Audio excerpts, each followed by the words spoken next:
Alright, in this video lesson, I'm going to show you how to improvise over a chord progression while sounding like a classic steel. And what I had in mind was we'll probably take from like the 60s through the 70s type sounds or licks, and that should cover my thought of what a country steel guitar used to sound like. And also, thought I'd expand on this. We're going to have a beginner version, an intermediate, and an advanced lesson on this. So the very first one, which is what we're doing right now, will be the beginner, and I'm going to just break it down from intro all the way through the whole song, what you might could play, and then we'll progress from there. So Jacob and I want to thank our Patreon supporter Steve Roscoe for submitting this idea. I think it's a good topic, and hopefully it'll help our viewers out there. Also, if you enjoy this video, then make sure to go ahead and press the like and subscribe buttons. You can also join the channel to receive early access to our videos by pressing the join button below. There's a tab and backing track available for this lesson. You can get those as well as over 100 others and other benefits by clicking the card or the link in the description for our Patreon site. Alright, so let's look at the first installment of these lessons. There's going to be 3 of them, and what I'm going to do on the very first one is simply start from the very basics. So what I want you to know from the outset is, I know when I was learning and trying to get into the steel or playing in a band situation, I would just kind of like panic because you think that something's going to be thrown on you that you don't know. And so what you're trying to do is take those steps out of the unknown and learn what you need to play, how you need to do it. And what I'm saying by that is that a song is going to have a basic structure, and then you're going to play within that structure. Now, in the example that I showed, we're in the key of D. Now, when you're playing basic country music, or truthfully any kind of music, normally there's in a song there's normally about 3 chords, and then you can learn your positions on your guitar, obviously. So if we're in the key of D, we know the basic chords are G, D, G, and A. And then you learn your positions on your fretboard. Your D is at your 10th, your G is at your 3rd, and your A is at your 5th fret. So then you take that knowledge, and then you take the basic groups that you've learned, like your major groups, and then you can start working within that frame. Now also, another thing that I learned along the way is that when I played with groups, you're normally assigned a part of a song. So what I mean by that is you normally have an intro, which gets you into the song. You normally have a verse, which is a part of it. Then you have a chorus. And then sometimes you would have a turn in the middle, which would normally be just like the intro. And then you would have an ending. So you take that and analyze that also. And then you will learn the chords that are in the song. And Jacob will put the chord chart up on the screen, and you play within those chords. Now, what I meant by being assigned a part is like you may be given the intro, so you have to come up with an ad-lib intro, but you're still playing within the chord frame.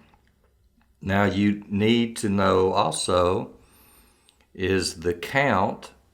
And then normally, like you'll hear on this track, you have a click. In other words, the drummer would click you in or count you in verbally so you know when to start.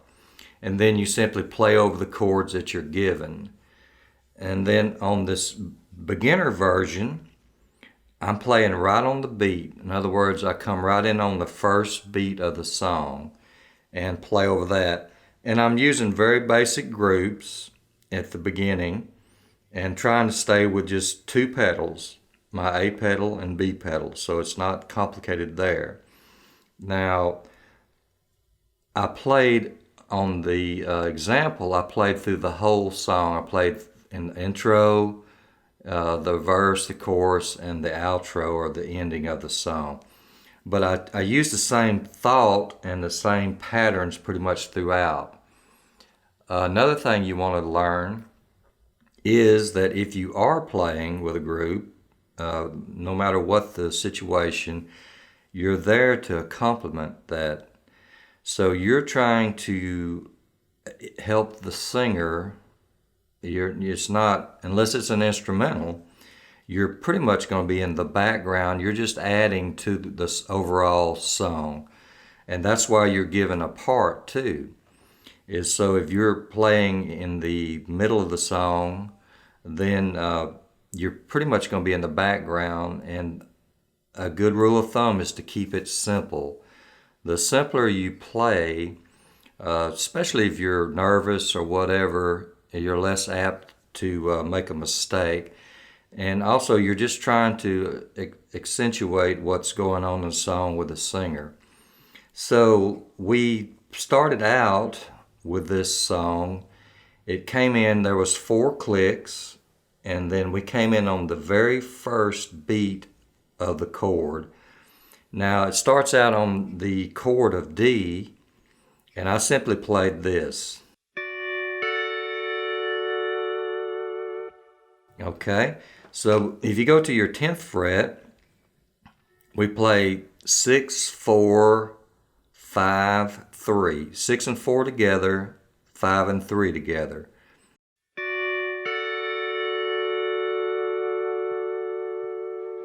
Okay, then the next chord is A, or A9th on the chord chart. And we can do the same exact lick at our 5th fret, because that's A.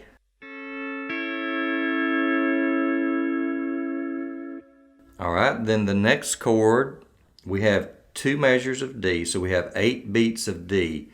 I can simply press my A and B pedals down here at the 5th fret after I played the A part, and that'll be a D, and I'll let it ring out. So let me show you what I mean by that. So from the top.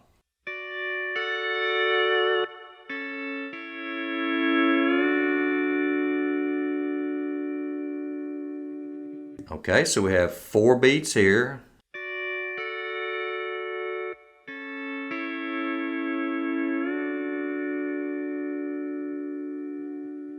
Okay, so that's the intro.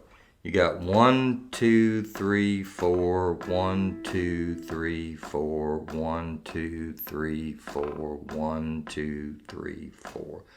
4 beats of D, 4 beats of A, pedals down, 8 beats of D.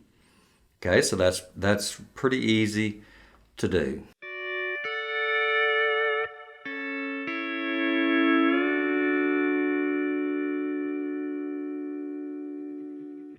So if you're called upon to do the intro, that's what you would play. Now, if you're doing the number system, this is a real common intro. It's called a 15-11. And all they mean by that is that the D chord is the first chord you're in. That's the 1 chord. The A chord in the number system would be called a 5 chord. So you go 1, 5, put your pedals down for 2 measures of 1. So that's 1, 5, 1, 1, a 15-11. And again, the count in is 1, 2, 3, 4.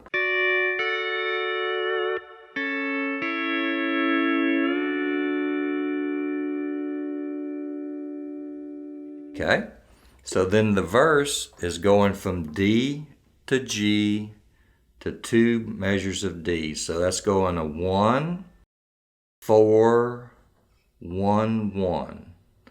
And I'm playing the same thing. I go the same lick for D.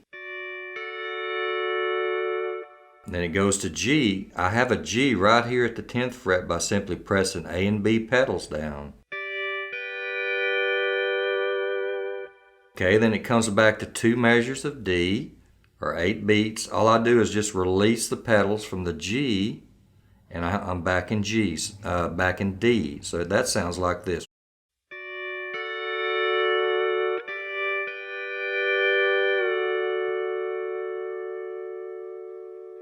Okay, So that's the first line of the verse. That's D, G, D, D. Okay, then it's going to repeat. It's going to go D, G, A. And I'll show you that now.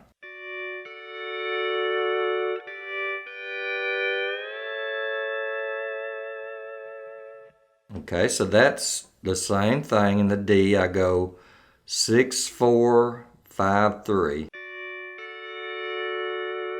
Press my pedals down, A and B. That gives me the G. Now I leave my pedals down. The next chord is A. All I have to do is slide that up while it's ringing. That gives me the A. And I have 2 measures of A, so I have 8 beats of that. 3, 4, 1, 2, 3, 4. So there's 8 beats of that. Okay, so then the next line is just like the very first line. It's going D, G, D, D. And I'm playing the same thing.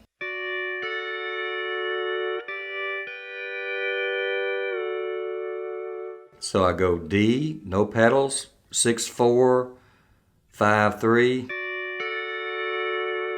Press A and B pedals down, do the same thing for the G. Now it goes back to 2 measures of D. I simply release the pedals off the G.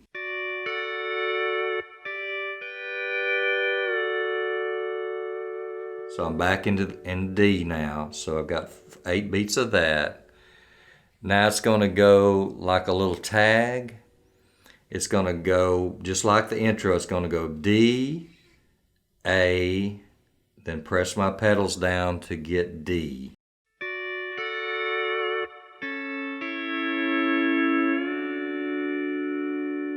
And there's 8 beats of the D. Okay, now it has a chorus. The chorus is going to go from G to D. Then it's going to go up to another chord now that we can add to a progression, a 2 chord, which would, in this case would be a D chord. So let's look at the first part. We go G, we go to our 10th fret, press A and B pedals down, same group, that group never changes, 6, 4, 5, 3.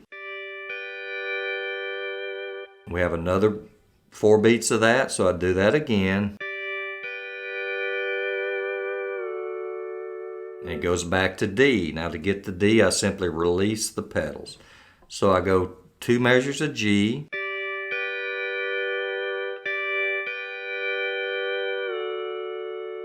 And there's 2 measures of the D. All right, now it's going to go to an E chord. That's simply our 12th fret. I go up 2 frets, no pedals, pick the same group, 6, 4, 5, 3. There's 2 measures of E.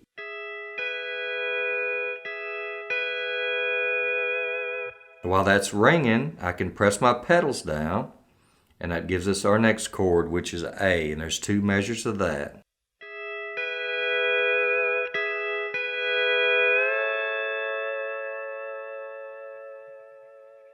Okay, then the song starts back over on the first part of the verse or the tag, the last part of the song, and we're going out. It starts on a D, which is 10th fret, no pedals. Then it goes to G, which is 10th fret, same group, A and B pedals.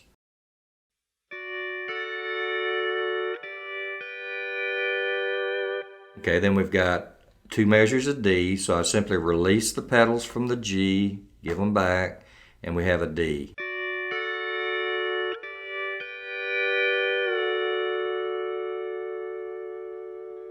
Okay, then it has a tag, which is exactly like the intro. I go D, A, then press A and B pedals down here at the 5th fret, and I have a D.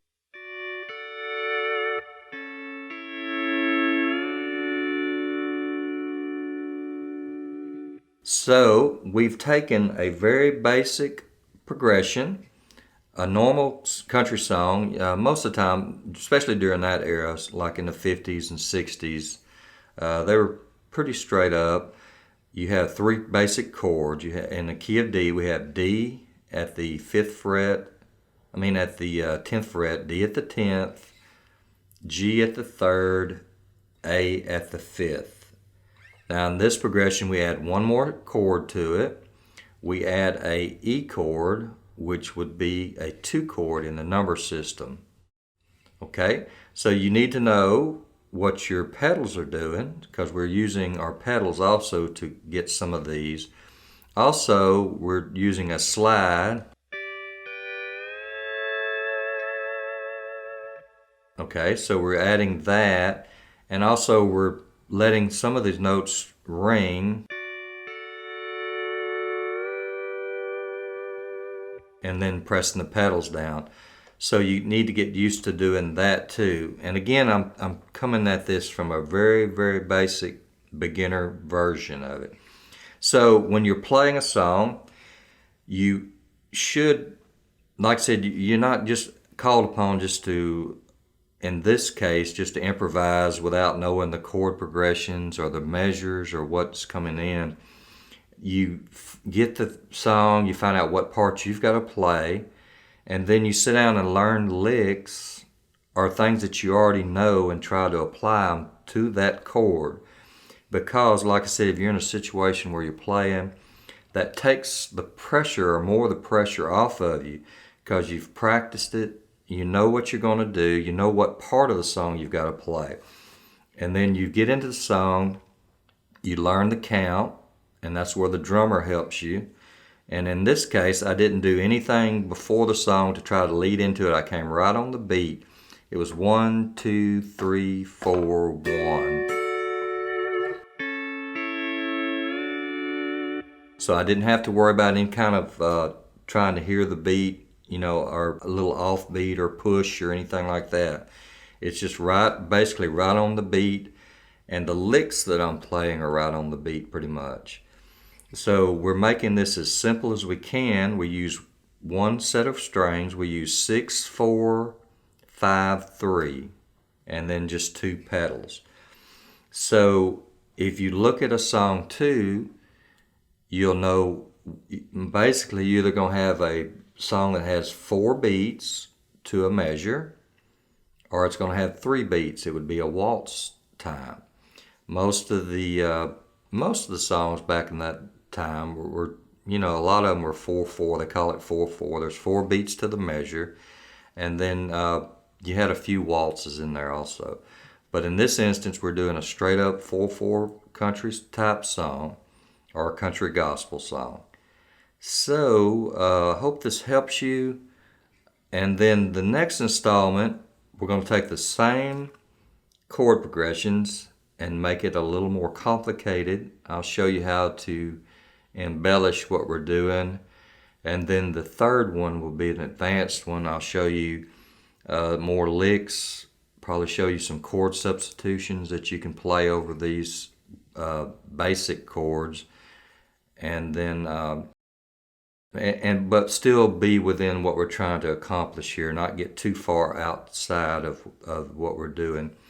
Because like I said at the outset, a lot of times you put more pressure on yourself than you need to. You think you've got to do some kind of, crazy licks or something just super fast or complicated. But the majority of the time, if you play something real simple, it comes across easier to the listener. Now, if you're playing for musicians, then, it might change, because they would probably be more receptive to what you're doing or trying to accomplish. But for the average listener, they're basically focused in on the singer. So you want to just kind of go along with the singer and compliment, what they're doing, not stand out too much, just enough to add to the song. So I hope that helps, and I hope I explained myself what I'm trying to get across to you here. So the first installment, very basic, kind of what a song is, how it's set up, how you get into the intro. The next one we'll do a little more complicated, and then the third one will be pretty advanced. So stay tuned for that, and again, thanks to Steve for the idea, and I hope I'm coming across with what he was wanting to know. So stay tuned for the next 2 installments and let me know what you think.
All right, just want to take this time to thank all our supporters and especially our Tier 3 supporters on Patreon.